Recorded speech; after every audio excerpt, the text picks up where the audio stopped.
1 முதல் 9ஆம் வகுப்புகளுக்கான இறுதித் தேர்வு அட்டவணை வெளியீடு. 1 முதல் 5ஆம் வகுப்புகளுக்கு ஏப்ரல் 9 முதல் 21ஆம் தேதி வரை தேர்வு நடைபெறும்.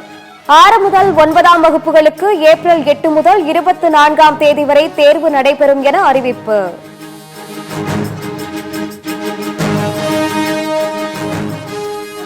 இந்தியை வளர்ப்பதை விட இந்தியாவை வளர்க்க பாருங்கள் என மத்திய அரசுக்கு முதலமைச்சர் கண்டனம்.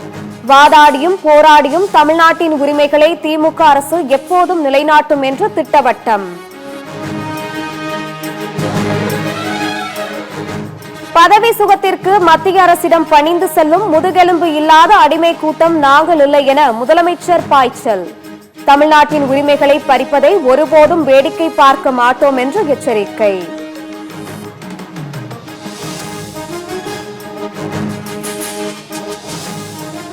ரயில்வே திட்டங்களுக்கு தேவையான நிலங்களை நில எடுப்பு செய்வதில் மாநில அரசு காலதாமதம் செய்வதாக தம்பிதுரை குற்றம் சாட்டிய விவகாரம்.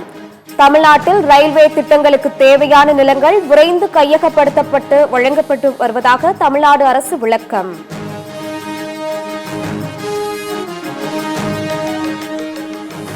தயாநிதி மாறன் எம்பி தொடர்ந்த வழக்கை ரத்து செய்ய கோரி இபிஎஸ் தரப்பில் மனு தாக்கல். தேர்தல் பேச்சுக்களை அவதூறாக கருத முடியாது என அதிமுக பொதுச் செயலாளர் இபிஎஸ் தரப்பில் விளக்கம்.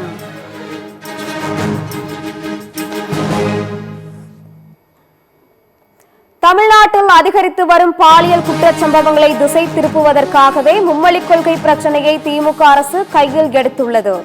முன்னாள் அமைச்சர் ஜெயக்குமார் குற்றச்சாட்டு.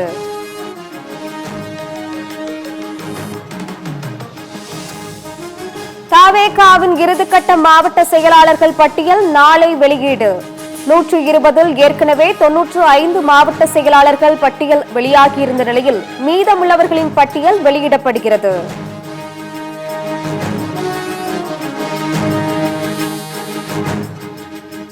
கச்சத்தீவு திருவிழா காரணமாக 5 நாட்களுக்கு ராமநாதபுரம் மாவட்ட மீனவர்கள் மீன்பிடிக்க செல்ல தடை. மீன்வளத்துறை அறிவிப்பு.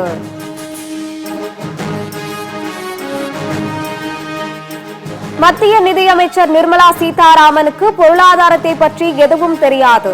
சபாநாயகர் அப்பாவு விமர்சனம்.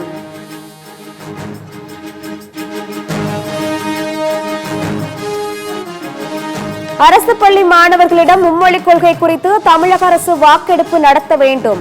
அமமுக பொதுச் செயலாளர் டிடிவி தினகரன் வலியுறுத்தல்.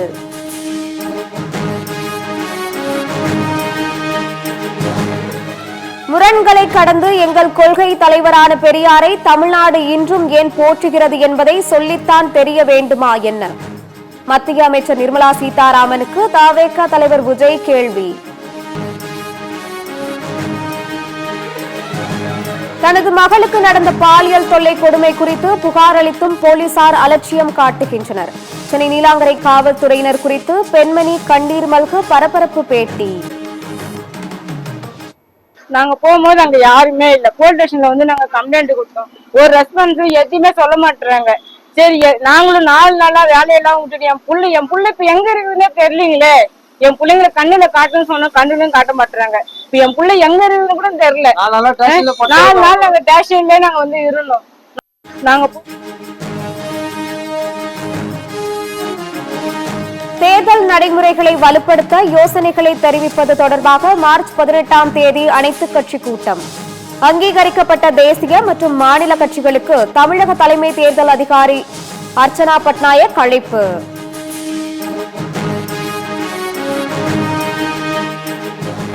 மும்மொழிக் கொள்கை தொடர்பாக திமுக பாஜக இடையே தொடரும் வார்த்தை போர். அறிவுள்ளவர்கள் மும்மொழிக் கொள்கையை ஏற்க மாட்டார்கள் என பழனிவேல் தியாகராஜன் கருத்துக்கு அண்ணாமலை பதிலடி.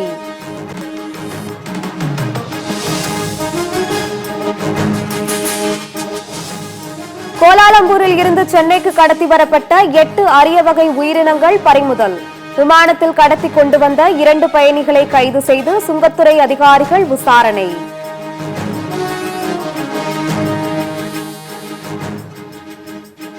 கேரள முதலமைச்சர் பினராயி விஜயனும் ஆளுநரும் கூட்டாக சேர்ந்து மத்திய நிதி அமைச்சருடன் சந்திப்பு.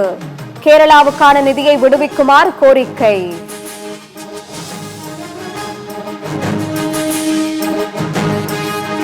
நித்தி நிதிஷ்குமார் பாங் என்னும் போதைப்பொருள் சாப்பிட்டுவிட்டு சட்டமன்றத்திற்கு வருகிறார். முன்னாள் முதலமைச்சர் ராப்ரி தேவி குற்றச்சாட்டு.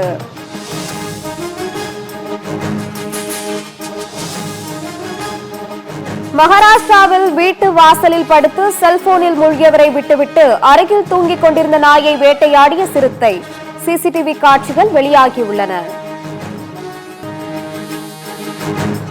அமெரிக்க துணை அதிபர் ஜேடி வான்ஸ் இம்மாத இறுதியில் இந்தியா வருகை. சமீபத்தில் பிரான்ஸ் மற்றும் ஜெர்மனிக்கு மேற்கொண்ட பயணங்களுக்கு பிறகு இரண்டாவது அரசுமுறை சர்வதேச பயணம்.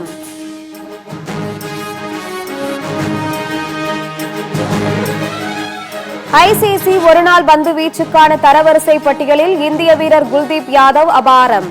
3வது இடத்திற்கு முன்னேறி அசத்தல்.